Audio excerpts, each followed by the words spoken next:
Жаслар айлығы шеңберіндегі фестиваль Тахетас районында саламатлық үшін 5000 қадам акциясы менен башланды. Жаслар арасында саламат тұрмыс қалпын шөлкемдестіру, олардың спортқа болған қызығушылығын арттыру мақсатында шөлкемдестірілген. Ілажға мекеме, кархана шөлкемлерде өз жұмысын алып барып отырған жаслар, соның менен бірге орта арнаулы һәм жоғары оқу орындарының студент жаслары катнашты. Salomatlik uchun 5000 qadam marafonida qatnashmoqdamiz. Sog'lom turmush tarzini yanatish, sog'lom hayot kechirish maqsadida muddatli harbiy xizmatchilar ham qatnashmoqdamiz.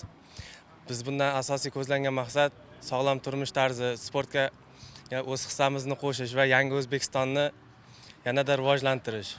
Райондағы балалар музыка һәм көркем өнер мектебінде республикалық рухилык һәм агартушылык урайы һәм де марафат үгіт насихатчылар ағзалары тарафынан агартушылык ілажы үткәрелде. Онда елімізге белгілі жазушы һәм шайырлар, илимпазлар, көркем өнер тарау гайраткерлер сөзге шығып, мамлекетімізде жаслар үшін жаратылып атырған кең имканиятлар, әсіресе ұқыплы жаслардың қабілетін жүзеге шығару һәм раважландыру бағдарында әмелге асырылып атырған ілажлар хақында айтып өтті.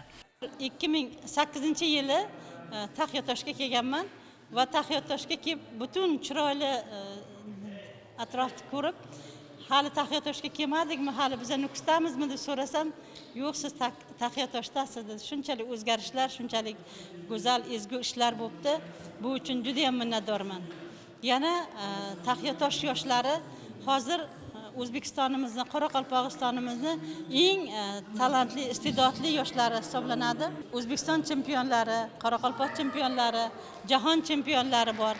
Taxyatoshlik yoshlar bugungi kunda adabiyot bo'yicha bo'ladigan barcha ko'rik tanlovlarda g'olib bo'layotganligi, san'at bo'yicha bo'ladigan, sport bo'yicha bo'ladigan barcha ko'rik tanlovlarda juda katta yuqori o'rinlarga olib chiqayotganini, O'zbekiston bayrog'ini, Qoraqalpoq bayrog'ini yuqorilarga ko'tarayotganligidan biz juda ham mamnunmiz.